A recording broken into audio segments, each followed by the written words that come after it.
Bem, senhoras e senhores, gostaríamos aqui de reforçar mais uma vez a todos os participantes que amanhã, durante o show Paralamas de Sucesso, teremos o sorteio de 5 bolsas de 50% para estudos das escolas de idiomas CNA. Então, todos os que estiverem durante o show irão estar concorrendo a estas 5 bolsas de 50%.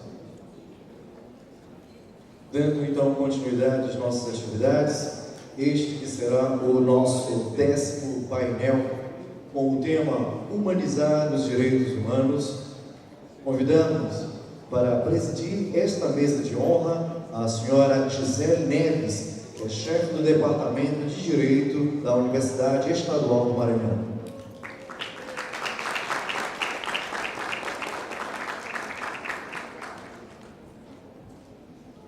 Como nosso próximo palestrante, convidamos o senhor Jorge Cláudio Bacelar Gouveia.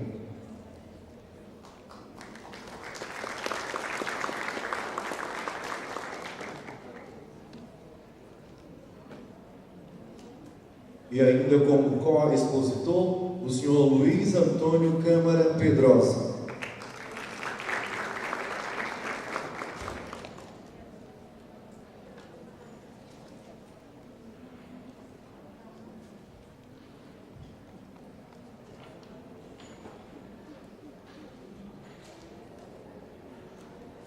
Mesa, então, já composta. Para o uso da palavra, a presidente desta mesa, a senhora Gisele Neves. Cumprimento o ilustre palestrante e co-expositor, os colegas profissionais e alunos aqui presentes. Peço licença para fazer uma saudação especial aos meus queridos alunos do curso de Direito da Universidade Estadual do Maranhão. Pessoas brilhantes, tem me estimulado muito a ser melhor a cada dia. E agradeço a oportunidade à OAB e à Escola Superior pelo convite e pela oportunidade de estar presente nesse evento tão profícuo. Prosseguindo, faço a apresentação do palestrante, Dr. Jorge Cláudio Bacelar Gouveia, professor, doutor catedrático da Faculdade de Direito da Universidade Nova de Lisboa e da Universidade Autônoma de Lisboa, jurisconsulto e advogado. Já pelo adiantado da hora, passo a palavra ao palestrante para que ele faça a sua exposição em 50 minutos.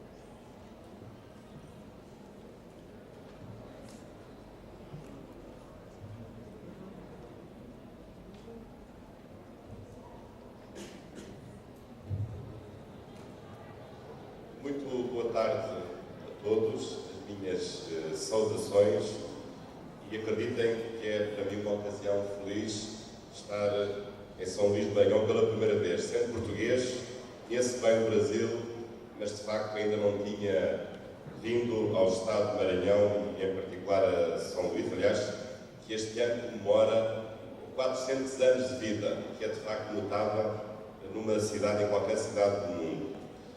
Portanto, as minhas saudações e também permitam-me uma palavra particular para agradecer a presença da professora Gisele Neves, como presidente desta mesa, e também agradecer a presença do professor Luís Câmara Pedrosa, que será o co-expositor também nesta ocasião, e também uma referência especial a duas pessoas a quem também agradeço a possibilidade de aqui vir.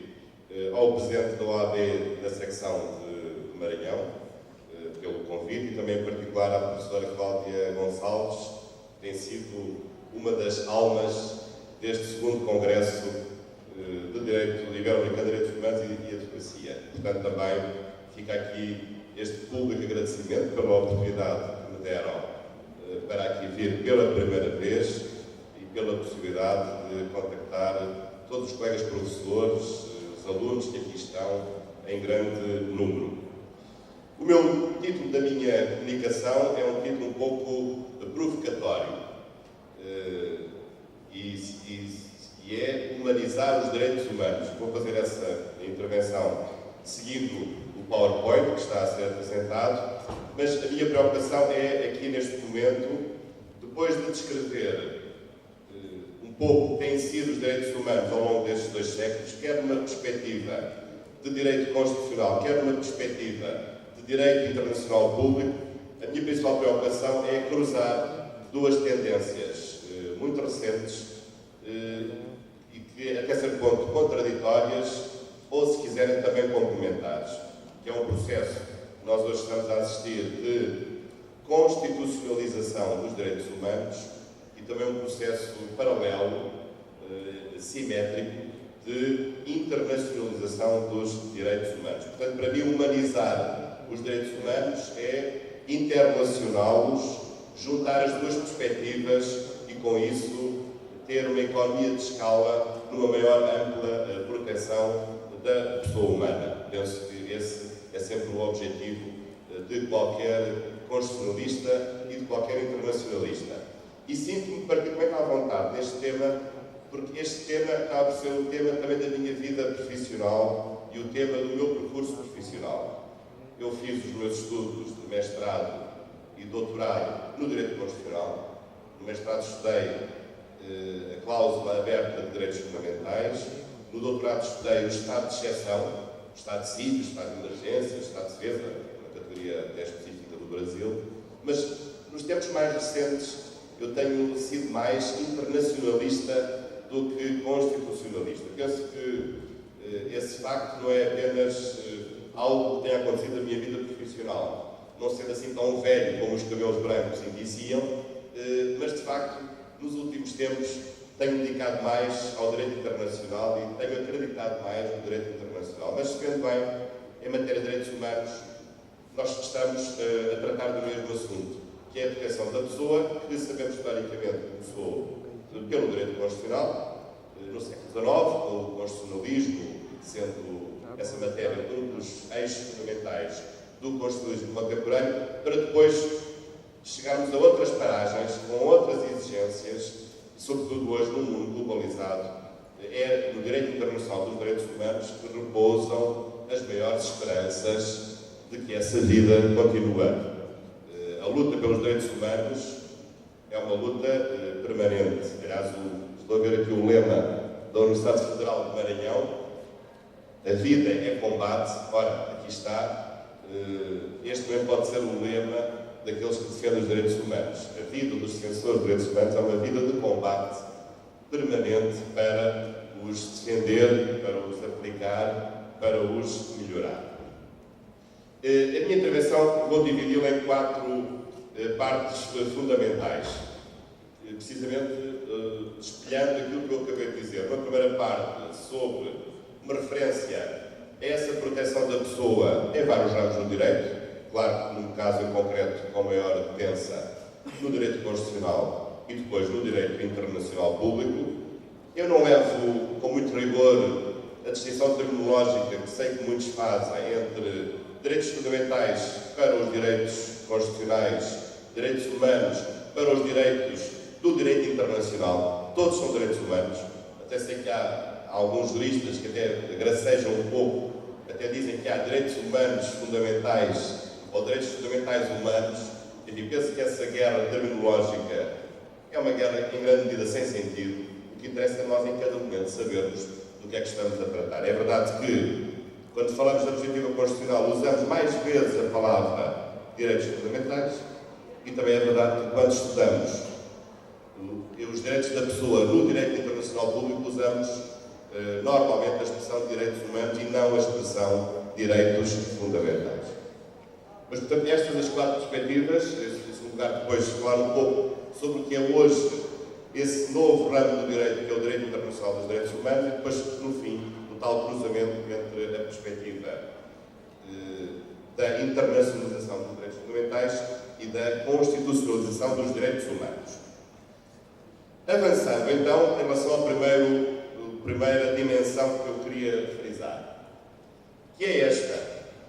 Ao contrário do que muitas pessoas pensam, a proteção da pessoa não é apenas algo que seja privativo do direito constitucional ou do direito internacional público. A proteção da pessoa, partindo do pressuposto que o direito, qualquer direito, enfim, já mergulhando na inspiração greco-romana, acho que como ontem me referiu a professora Cláudia Gonçalves, o direito serve as pessoas, o direito tem a pessoa como a sua finalidade última. E hoje não conheço nenhuma perspectiva que não seja uma perspectiva personalista do direito. É verdade que nos últimos 2 séculos nos confrontámos com concepções acerca do direito muito distantes de uma concepção personalista.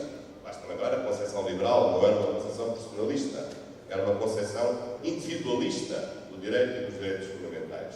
Ou, no século XX, sobretudo dentro das 2 guerras mundiais, as concepções totalitárias do direito, que eram concepções transpersonalistas.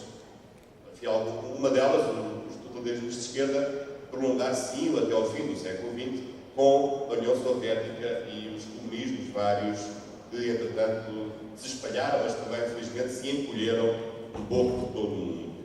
E, portanto, desta perspectiva, o direito, qualquer ramo do direito, visa a proteção da pessoa. Mas há um aspecto que é muito interessante referir em matéria de direito constitucional e em matéria de direito constitucional público, que marca a diferença dessa proteção em relação aos direitos que nós temos no direito civil, os direitos de personalidade, ou no direito administrativo, os direitos dos administrados, ou as garantias dos particulares, também se utiliza esta expressão, ou no direito tributário, as garantias dos contribuintes, ou até no direito penal, as garantias dos arguidos. Há 2 grandes diferenças. A primeira diferença é que no direito constitucional e no direito constitucional público, a proteção global sobre todos os aspectos da vida humana. No direito civil, o que é que interessa? Interessa a perspectiva do comércio jurídico privado. Pouco mais do que isso. Digamos, no âmbito das relações privadas. Não nas relações com o poder. No direito tributário, embora seja aí, nesse caso, uma relação com o poder público tributário, o que interessa é apenas o direito da pessoa na relação jurídica tributária, que é uma relação jurídica económica, estritamente económica. Não é mais do que isso. Enquanto noutras áreas são sempre âmbitos restritos. Ora, o direito constitucional e o direito internacional público vêm trazer uma amplificação das categorias dos direitos que são protegidos. E, portanto, encontramos várias dimensões. Uma dimensão individual, pessoal, a esfera pessoal, uma dimensão social, a dimensão do trabalho, a dimensão da política, a dimensão da economia, a dimensão do ambiente. E, portanto, a proteção dada ao longo destes 2 séculos, primeiro pelo direito constitucional e depois pelo direito internacional público, é uma proteção muito mais ampla, muito mais abrangente. Mas outra característica muito importante é uma proteção reforçada. Enquanto nos outros ramos do direito, os direitos das pessoas são protegidos ou por contratos, que são violados todos os dias, ou por leis ordinárias, nesta proteção constitucional e nesta proteção jurídica ou internacional, essa proteção é uma proteção superior, de grau superior, hierarquicamente superior, porque tem ou a força da Constituição ou até a força supraconstitucional, se nós considerarmos certas matérias de direito internacional público que são até matérias supraconstitucionais.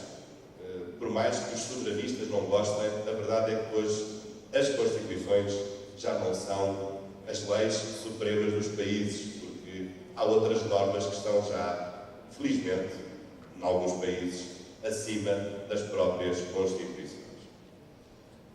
Nesse caso, o direito constitucional tem feito essa proteção logo desde as revoluções liberais. É verdade que o direito constitucional é um irmão mais jovem dos ramos do direito. Não é um irmão que tem a idade de direito civil, já é muito velhinho, já tem 2.500 anos. Ou outros, enfim, ou até o direito nacional público, até é mais velho do que o próprio direito constitucional. O direito constitucional nasceu no século XVIII, tem 200 anos. Mas, ao longo destes 200 anos, vejam a importância que os direitos fundamentais tiveram na própria modelação do constitucionalismo. Num constitucionalismo que seja forte, não num constitucionalismo fraco. Um constitucionalismo forte que foi evoluindo à medida das condições económicas e políticas dos países, e a verdade é que o retrato em cada momento histórico dos direitos fundamentais também refletiu sempre uma certa ideia de Estado constitucional. E eu suporto da expressão do social-democrata europeu Karel Vazak, que propôs o uso do termo gerações de direitos para explicar que, de facto, os direitos fundamentais no direito constitucional têm vindo a evoluir, têm vindo a nascer novas gerações. E autores que falam, hoje até já na quarta ou até na quinta geração, autores que dizem que o direito à água é um direito da quinta ou da sexta geração. Também é preciso ter cuidado com as gerações e não banalizar as gerações dos direitos fundamentais. Mas, de facto, podemos verificar, desde logo a primeira geração, no século XIX, os direitos de liberdade, aqueles direitos que foram proclamados logo com as revoluções liberais, ou em declarações de direitos, ou dentro das Constituições. O texto mais célebre é o texto da Declaração dos Direitos do Homem e do Cidadão, aprovado em 26 de agosto de 1789, logo a seguir, umas semanas depois do 14 de julho, da Revolução Francesa, que é um momento simbólico na Europa do constitucionalismo, do início do constitucionalismo e das ideias do constitucionalismo. E a ideia de que, de facto, os direitos são proclamados, que os direitos são superiores ao Estado, são anteriores ao Estado, a ideia de que o Estado não cria, mas apenas reconhece, declara esses direitos. Portanto, o Estado, mesmo escrevendo os direitos nas suas Constituições, o Estado não tem uma atitude de criação desses direitos, apenas tem uma intervenção meramente declarativa e não constitutiva desses direitos fundamentais. Depois temos, no século XX, sobretudo em grande medida depois da questão social, temos também uma nova geração de direitos que surge, de direitos sociais e os direitos ligados ao mundo do trabalho. Primeiro, aliás, os direitos do trabalho e depois, logo a seguir, o Estado Social, direitos económicos e sociais.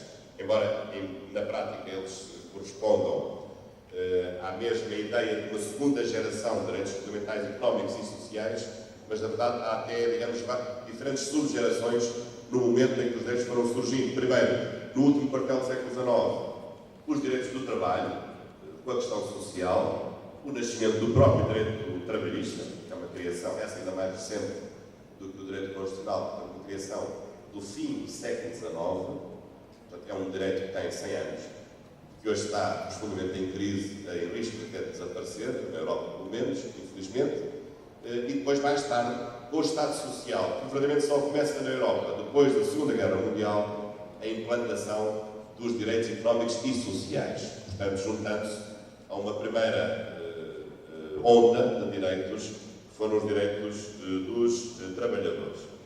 Mais recentemente, a partir dos anos 60, do século XX, temos vários novos direitos, talvez de menor intensidade, mas ligados ao ambiente, ligados à proteção do cidadão perante o uso da informática, contra a manipulação genética, novos direitos mais recentes, por exemplo, sobre a proteção das minorias, das diferentes minorias, direitos relacionados com a orientação sexual, direitos dos povos, portanto, tudo isso, uma nova geração, talvez esta já uma quarta geração de direitos fundamentais. Portanto, vejam como, ao longo de 200 anos de constitucionalismo, o constitucionalismo foi capaz de incorporar vagas sucessivas de novos direitos de acordo com as necessidades sociais de proteção da pessoa humana. Isso também aconteceu um pouco, embora em moldes diferentes, no próprio direito internacional público, uma vez que este direito, sendo ainda mais antigo do que o direito constitucional, só daria atenção aos direitos humanos a partir da Segunda Guerra Mundial. Até lá, o direito internacional público nunca reconheceu, em textos pelo menos positivados, apenas em discussões mais ético-doutrinais, a existência de direitos humanos. Isso foi uma realidade que o direito internacional público trouxe no pós-guerra, a partir de 1948, esse é um momento simbólico, quando a Assembleia Geral das Nações Unidas aprovou, em 10 de dezembro, a Declaração Universal dos Direitos Humanos. E a partir daí, esse seria um processo que se prolongaria até hoje com múltiplas vagas de sistemas que se foram implantando para a proteção dos direitos humanos. Mas o que é curioso aqui verificar é que os direitos humanos criados pelo direito internacional só puderam beneficiar daquilo que o direito constitucional já tinha trazido. Porque aquilo que vai ser recebido pelo direito internacional público vai ser toda a evolução geracional dos direitos constitucionais, porque recebe quer os direitos de primeira geração, quer os direitos de segunda geração, mas agora com uma grande vantagem. É a vantagem da superioridade do direito internacional e, sobretudo, a vantagem da ideia do caráter universal e indivisível dos direitos humanos. Isso é que marca a diferença no reforço da proteção em relação ao direito constitucional. De caráter universal, portanto, dizendo que todas as pessoas têm os mesmos direitos em todos os lugares, todos os direitos para todos em qualquer lugar, e, portanto, direitos que são agora universais, e, portanto, não é legítimo invocar diferentes culturas ou diferentes estádios de desenvolvimento para não acolher os mesmos direitos. Isso é um aspecto muito importante, e mais importante que isso, e às vezes um pouco esquecido. Uma outra característica muito importante dos direitos humanos que é a sua indivisibilidade. Mas são indivisíveis entre quê? Sobretudo entre os dois irmãos. Os direitos civis e políticos do século XIX e os direitos económicos, sociais e culturais do século XX. E, portanto, essa é uma característica fundamental que é muito bem afirmada, é a indivisibilidade. Se temos direitos civis e políticos, também temos que ter direitos económicos, sociais e culturais. Se temos direitos económicos, sociais e culturais, também temos de ter direitos civis e políticos. Portanto, essa é a segunda característica da indivisibilidade. Hoje, os direitos humanos têm novas modulações. O aspecto mais recente, talvez eu vou falar um pouco disso de novo, é de facto a proteção penal que, em algumas circunstâncias, os direitos humanos têm, através do TPI. Ao contrário do que se julga, o TPI não é uma coisa que diga apenas respeito ao direito penal. Não. O TPI é também um Tribunal de Direitos Humanos. Porque, consagrando crimes internacionais e pondo os grandes criminosos na cadeia, nós também estamos a proteger direitos humanos. De quem? Das vítimas. Com certeza que os criminosos também têm direitos. Têm direitos como arguidos. Certamente que os terão. E não estou sequer a defender nenhuma teoria segundo a qual, enfim, às vezes fala-se disso, os criminosos internacionais, como os criminosos de terrorismo, nem sequer deviam ter direitos. O chamado direito penal do inimigo, que é hoje uma corrente, enfim, não maioritária, mas que se vai ouvindo aqui e acolá, como resposta, digamos, à situação de insegurança internacional que se passou a viver depois de 11 de setembro de 2001. Não. Mas é preciso também não esquecer que se os criminosos têm direitos, as vítimas e as suas famílias também têm. E a humanidade em geral também tem o direito de colocar os criminosos na cadeia, e isso serve como proteção reflexa dos direitos humanos. Vejam aqui agora, em geral, como é que esta positivação tem sido consagrada. Enfim, não vou descrever em pormenor os diferentes sistemas, porque isso levaria algum tempo, mas tem, portanto, os vários sistemas. Há o Sistema Universal das Nações Unidas, que teve na Declaração Universal no primeiro momento não vinculativo, mas recomendatório. Só em 66 é que seriam aprovados os dois pactos internacionais de direitos civis e políticos e direitos económicos, sociais e culturais, e depois, a partir daí, os vários continentes têm vindo a consagrar sistemas de proteção dos direitos humanos. Na Europa há, neste momento, dois, digamos, em concorrência e, em alguns casos, até numa estúpida competição, que é o sistema do Conselho da Europa, que é uma organização política que tem 54 países, e a União Europeia, que tem neste momento 27 países, mas há, digamos, dois textos fundamentais nessa matéria. O Conselho da Europa é a Convenção Europeia de Direitos do Homem, de 1950, e depois, na União Europeia, é a Carta de Direitos Fundamentais da União Europeia, que, com o Tratado de Lisboa, de 2007, que entrou em vigor em 2009, se tornou uma carta vinculativa para os países, menos para o Reino Unido e a República Checa, que não aceitaram essa vinculatividade. E, portanto, nós temos na Europa neste momento 2 sistemas a funcionar paralelamente, sistemas de direitos humanos com eficácia vinculativa. Desculpa, estou constipado. Também temos, depois na América, que funcionam isso melhor do que eu, através da Organização dos Estados Americanos, na África também, através hoje da União Africana, que há uns anos atrás se chamava Organização para a Unidade Africana. E, portanto, isto mostra a multiplicação dos sistemas por várias regiões, além do sistema universal das Nações Unidas. Tudo isto mostra que, afinal, os direitos humanos são universais, mas também são regionais.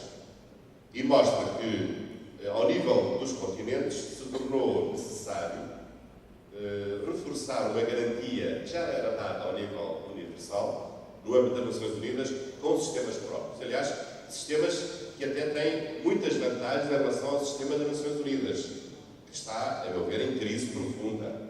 E quais são essas vantagens? Talvez 2 vantagens me ocorrem. Primeira vantagem, uma maior precisão nos direitos consagrados, mas a segunda principal vantagem, não já substantiva, mas processual, a existência em todos os sistemas regionais de tribunais de direitos humanos. É que, como sabem, nas Nações Unidas não há um tribunal de direitos humanos. Mas esses tribunais existem cada vez com mais efetividade ao nível dos sistemas regionais, quer na América, quer na Europa, quer também ao nível da África. Agora, um segundo aspecto para falar um pouco sobre o direito internacional dos direitos do homem. Hoje já se fala num novo capítulo do próprio direito internacional público, ou até um capítulo que junta o direito constitucional com o direito internacional. Será então este direito internacional dos direitos do homem, que tem vários princípios que justificam a sua autonomia. Como sabemos, para termos o ramo do direito é necessário que haja uma certa autonomia, pode ser uma autonomia pedagógica, pode ser uma autonomia normativa, a mais importante de todas é certamente a autonomia doutrinal, ou a autonomia de ter princípios próprios que identificam aquela consistência normativa como uma consistência específica e não tornando fungível com outros ramos do direito ou outros setores do direito. E, de facto, o direito internacional dos direitos humanos tem a sua autonomia firme através daqueles princípios. Talvez se referisse alguns deles, o princípio da aplicabilidade direta, que é hoje uma regra muito importante para proteger a pessoa, ou o princípio da aplicação mais favorável. Se o direito internacional for confrontado com uma norma interna que dá mais proteção à pessoa, então o direito internacional, apesar de ser superior, restringe-se, coíbe-se de se aplicar para se aplicar a norma interna, que é inferior, mas que é mais favorável à proteção da pessoa. Isso é um aspecto muito importante, também no sentido de, do ponto de vista terminológico, frisar que o objetivo final dos direitos humanos é, obviamente, a máxima proteção possível da pessoa humana. Portanto, este é o panorama dos princípios que justificam a consistência deste setor jurídico. Depois, um outro tema também que às vezes é referido é o tema do fundamento do direito internacional dos direitos humanos. Aqui, já ao longo do tempo, esta matéria tem sido objeto de flutuações. E agora refiro-me também aos direitos fundamentais das Constituições, não apenas aos direitos humanos do direito internacional público. Nós sabemos que o constitucionalismo, de um modo geral, foi fundado por ideias iluministas, pelo iluminismo europeu, que era, em grande medida, uma concepção do direito antirreligiosa e racionalista. Portanto, a ideia de que dispensava uma fundamentação religiosa do direito. Aliás, muitos autores do iluminismo, sabemos, eram até ateus, ou eram adversários, confessos, pelo menos da Igreja Católica, não direi que fossem adversários confessos de Deus, que é sempre um bocadinho muito perigoso, mas eram pelo menos adversários confessos da Igreja Católica, também vista na sua perspectiva, às vezes, também de estrutura de poder. E, sobretudo, na Europa estávamos num período em que, depois do protestantismo, a Igreja Católica deixou de ser universal e muitos países nacionalizaram o fenómeno religioso. Portanto, também a luta muitas vezes era contra a Igreja Católica na sua dimensão universal, mas não nas igrejas nacionais, porque essas estavam já devidamente domesticadas pelos países que já eram protestantes, portanto, sobretudo países do norte da Europa. Ora bem, portanto, os direitos fundamentais no século XIX e no século XVIII não eram nem direitos de inspiração religiosa, aliás, muitos deles formulados contra uma ideia teológica, uma fundamentação teológica do direito, mas eram direitos que se reconheciam numa filiação justnaturalista de cunho racionalista, não um justnaturalismo, enfim, religioso ou teísta, não, mas um justnaturalismo de cunho racionalista. Enfim, sobretudo, depois da viragem que René Descartes marcaria na filosofia contemporânea, através, digamos, da introdução da ideia do homem, do eu raciocinante, e, portanto, a partir desse momento, o homem como tendo a capacidade de definir as coisas, enfim, num certo sentido, remontando também ao pensamento da atividade clássica, o homem vê todas as coisas, como dizia Protágoras, os sofistas gregos, mas, digamos, no sentido de uma certa recuperação da ideia, digamos, uma ideia humanista, justo-racionalista.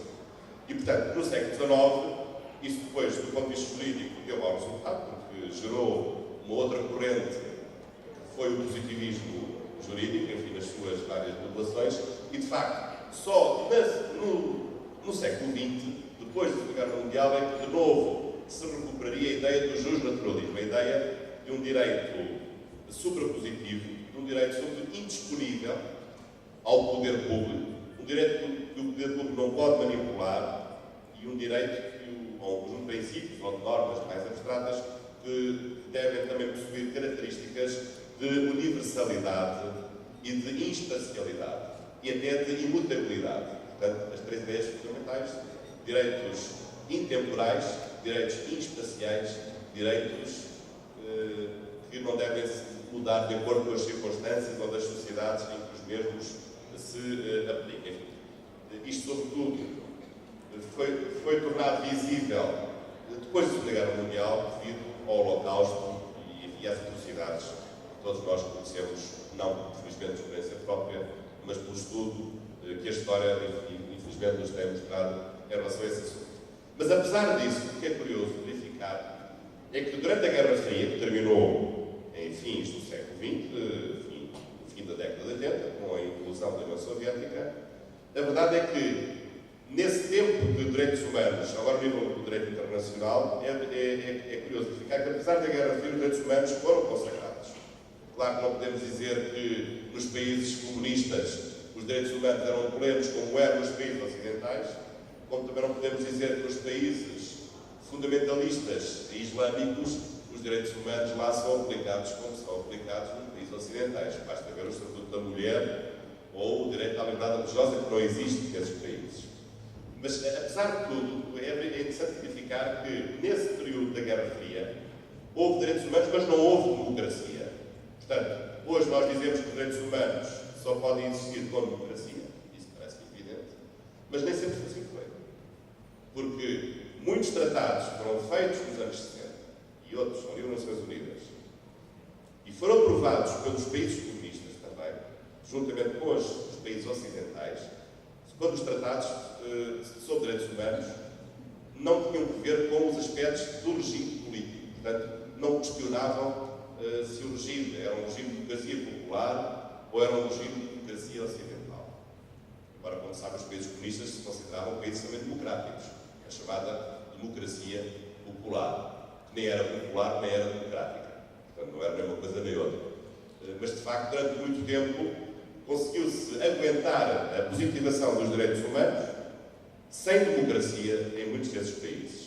E portanto, havia uma separação entre, por um lado, o exercício dos direitos, ou direitos civis, ou alguns direitos económicos e sociais. No caso dos países comunistas, os direitos eram alguns aspectos mais desenvolvidos, mas no que respeitava aos direitos políticos, essa parte era amputada da realidade da aplicação desses mesmos direitos. Hoje, evidentemente, não podemos ter essa visão esquizofrénica e só há tratamento de direitos humanos quando também há democracia e quando as exigências da democracia são plenamente respeitadas. Isto quer dizer, claro, que pode haver pelo mundo fora diferentes concepções sobre os direitos humanos. Pode haver, mas de toda a maneira penso que se há linha que pode justificar a existência de um direito natural, ou para não usar a expressão, para justificar a existência de um direito suprapositivo, também para não usar a expressão, que é certamente condenável, de um direito metafísico, que era a expressão condenada no século XIX, por Augusto Comte, mas se há de facto um direito natural, esse direito natural está aqui. É o direito dos direitos humanos. É aqui que nós podemos encontrar esta suprema maravilha. Direitos indiscutíveis, direitos em que todos se reconhecem, direitos que todos querem. Negros, brancos, asiáticos, amarelos, peles vermelhas, cristãos, islâmicos, animistas. Todos querem estes direitos. Estes direitos são universais. Mas mais do que isso, são direitos que todos reconhecem e que foram escritos.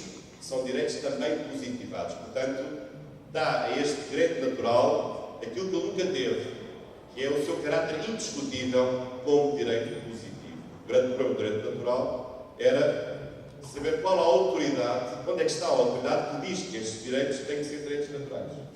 Ora, através do reconhecimento destes direitos por textos internacionais que todos aceitam, está resolvido o problema da positivação do direito natural. O direito natural continua a ser direito natural, apesar de ser direito positivado, direito escrito, mas de facto torna-se por isso mesmo um direito indiscutível. E, portanto, isto prova à sociedade, para quem tivesse dúvidas, de que, afinal, o direito natural pode existir. Devemos produzirmos este grupo de direitos humanos e alguns princípios fundamentais. Hoje gostamos muito do direito constitucional, o princípio da proporcionalidade, o princípio da igualdade, o princípio da coerência valorativa das ordens jurídicas, enfim, e mais 2 ou 3 princípios, a segurança jurídica, o Estado de Direito, enfim, no modo como super fórmula agregadora destes diferentes princípios.